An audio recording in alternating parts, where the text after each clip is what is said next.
Indian film industry में कुछ नाम ऐसे हुए हैं जिन्होंने अपने काम से फिल्म इंडस्ट्री का नाम ऊंचाइयों तक पहुंचाया है। उन्हीं में से एक नाम है हम सबके प्यारे दिलीप कुमार साहब का। दिलीप कुमार साहब का असली नाम मोहम्मद यूसुफ खान है। इस वीडियो में हम आपको दिलीप कुमार साहब के बारे में कुछ इंटरेस्टिंग बातें बताने जा रहे हैं जो ज़्यादातर लोगों को पता नहीं है। वैसे तो दिलीप कुमार साहब के बारे में एक से बढ़कर एक जानकारियां हम सभी के पास हैं और इंटरनेट से लेके यूट्यूब तक इसमें बहुत सी बातें हैं जो आपको पढ़ने को मिल जाएंगी। लेकिन आज इस वीडियो में हम आपको उनकी ज़िंदगी से जुड़े हुए कुछ खास पहलुओं के बारे में बता रहे हैं जिसके बारे में शायद आपको कुछ भी पता नहीं हो। ये तो हम सभी जानते हैं कि दिलीप कुमार साहब की पत्नी सायरा बानू हैं। लेकिन क्या आपको पता है कि दिलीप कुमार साहब ने साल 1982 में एक और शादी की थी। जी हाँ, वो शादी उन्होंने आसमा से किया था और इसके लिए उन्होंने सायरा बानू को डिवोर्स दिया था। लेकिन उनकी ये शादी ज़्यादा देर तक नहीं चली। कोई 2 साल ही करीब ये शादी चल सकी और दिलीप कुमार साहब ने अपनी autobiography the substance and the shadow इसमें बताया है कि अपनी इस गलती के लिए वो कभी भी अपने आप को माफ़ नहीं कर सकेंगे। उन्होंने अपनी ऑटोबायोग्राफी में लिखा है that I can never forget और forgive myself for the hurt I cause to Saira. अपनी इस ऑटोबायोग्राफी में दिलीप साहब ने लिखा है कि कैसे हैदराबाद में ही आसमा रहमान से उनकी मुलाकात एक क्रिकेट मैच के दौरान हुई थी और फिर उसके बाद 1982 में उन्होंने शादी कर ली थी। दरअसल दिलीप कुमार बे औलाद थे और उन्हें हमेशा इस बात की कमी महसूस होती थी। शायद दूसरी शादी करने के पीछे उनका कारण यही रहा हो। दिलीप कुमार साहब के बारे में अब जो दूसरी बात चौंकाने वाली है वो ये है कि दिलीप कुमार साहब बे औलाद थे। तो इसका मतलब ये हुआ कि सायरा बानू कभी प्रेग्नेंट नहीं हुई। ऐसा बिल्कुल नहीं है। दिलीप कुमार साहब ने अपनी ऑटोबायोग्राफी में ये साफ लिखा है कि साल 1972 में यानी 1972 में सायरा बानू प्रेग्नेंट थी और उनके गर्भ में करीबन 8 महीने तक एक बेबी था। प्रेगनेंसी के आखिरी दिनों में सायरा बानू को हाई ब्लड प्रेशर हो गया था और इसी वजह से वो बच्चा बचाया नहीं जा सका। फीटस की जांच होने पर पता चला था कि वो एक बॉय था। इसके बाद सायरा बानू कभी प्रेग्नेंट नहीं हो सकी और दिलीप और सायरा बानू बे औलाद ही रहे।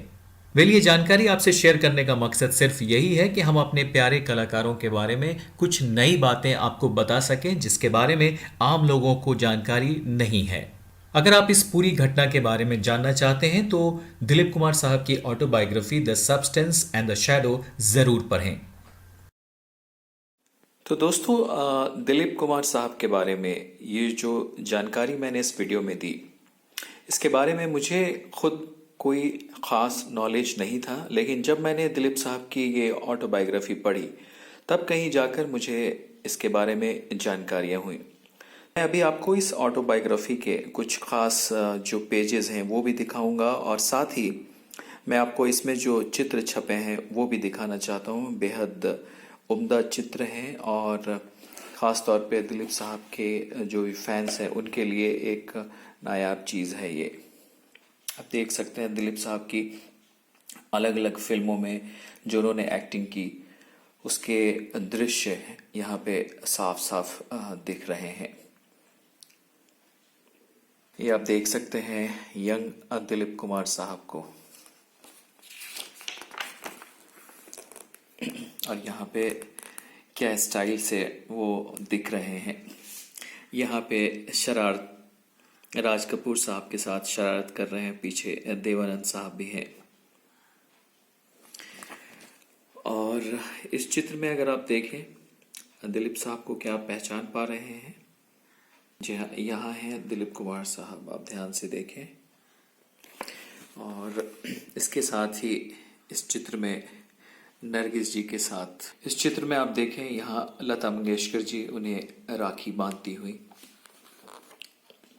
दिलीप कुमार साहब अपने आइकॉनिक पोज में, यहाँ लता मंगेशकर जी हैं और दिलीप साहब यहाँ अपने प्यारे मित्र देवानंद के साथ फिल्म की शूटिंग के समय कुछ मेकअप करवाते हुए। और यहाँ पे सायरा बानू जी के साथ, जिसमें लिखा भी है उन्होंने कि got married on 11th of October 1966। शादी की कुछ तस्वीरें। ये शादी के काफी दिनों के बाद की तस्वीरें।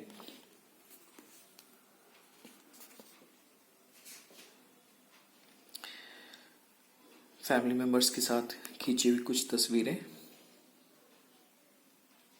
यहाँ पे भी कुछ फिल्मों की शूटिंग के समय की तस्वीरें।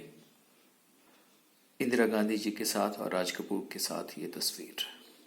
ये तस्वीर देखें जब दिलीप साहब पद्म भूषण अवार्ड रिसीव कर रहे हैं, और यहाँ पे जब वो दादा साहब फाल्के पुरस्कार ग्रहण कर रहे हैं। ये उन्हें 1995 में मिला था। जी हाँ। और ये 1988 की एक तस्वीर है जो कि पेशावर से ली हुई है, जहाँ उनका जन्म हुआ था। ये वहाँ गए थे। ये भी वहीं की तस्वीर है। और ये अलग अलग दिलीप साहब की पोजेस हैं, खूबसूरत सी, अलग अलग दृश्यों में नजर आते हैं वो। और यहाँ पे देखिए क्या बात है, लीजेंडरी दिलीप कुमार साहब, साथ में अशोक कुमार साहब, राज कपूर साहब और सुनील दत्त। क्या कहने हैं। यहाँ पे भी देखिए अच्छे खासे कलाकारों के साथ धर्मेंद्र जी, दारा सिंह जी, शम्मी कपूर जी, प्राण साहब और दिलीप साहब। और यहाँ पे सुनील दत्त जी के साथ यहाँ पे देखें आप वहीदा रहमान जी हैं। और लता मंगेशकर से काफ़ी करीबी रिश्ता रहा दिलीप साहब का। यहाँ पे वो शायरा बानो जी, दिलीप साहब और लता जी।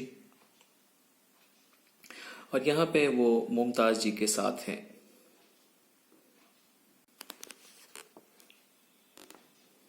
यहाँ पे वैजंती माला जी के साथ, यहाँ पे हेमा मालिनी जी के साथ,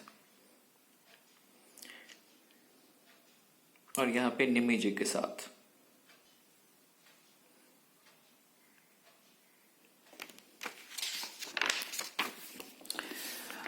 और यहाँ पे अमित जी के साथ और शाहरुख खान साहब के साथ। यहाँ पे सलमान खान साहब के साथ। और इस चित्र में आमिर खान और रानी मुखर्जी के साथ, जावेद अख्तर, शबाना आजमी जी के साथ। और यहाँ देखें सुभाष घई, ऋषि कपूर और रणवीर कपूर के साथ।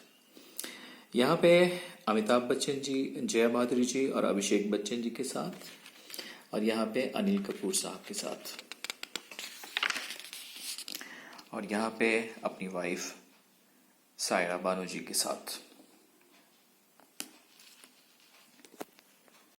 ये दिलीप जी के वेडिंग फंक्शन की तस्वीर है, जिसमें राज कपूर साहब और मुखरी साहब यहाँ दिखाई दे रहे हैं। और यहाँ पे देखिए शायरा बानो जी के साथ। चित्र में आप देखें दिलीप कुमार साहब को अपनी बहनों के साथ यहाँ दिख रहे हैं। तो ऑटोबायोग्राफी है दिलीप साहब की, the substance and the shadow. इसमें पेज नंबर 309 में जो लास्ट पैराग्राफ है, उसमें दिलीप साहब ने साफ साफ बताया है कि साल 1972 में सायरा बानो जी प्रेग्नेंट थी। इन्हें एक 8 महीने का जो बच्चा है वो इनके कोख में था, लेकिन हाई ब्लड प्रेशर की वजह से वो बच्चे को बचाया नहीं जा सका, सही समय पे सर्जरी नहीं हो सकी। तो दोस्तों अब आप समझे होंगे कि एक बार जिंदगी में दिलीप साहब और सायरा बानो जी को ऐसा एक मौका आया था जब वो माता और पिता बन सकते थे, लेकिन तकदीर को कुछ और ही मंजूर था।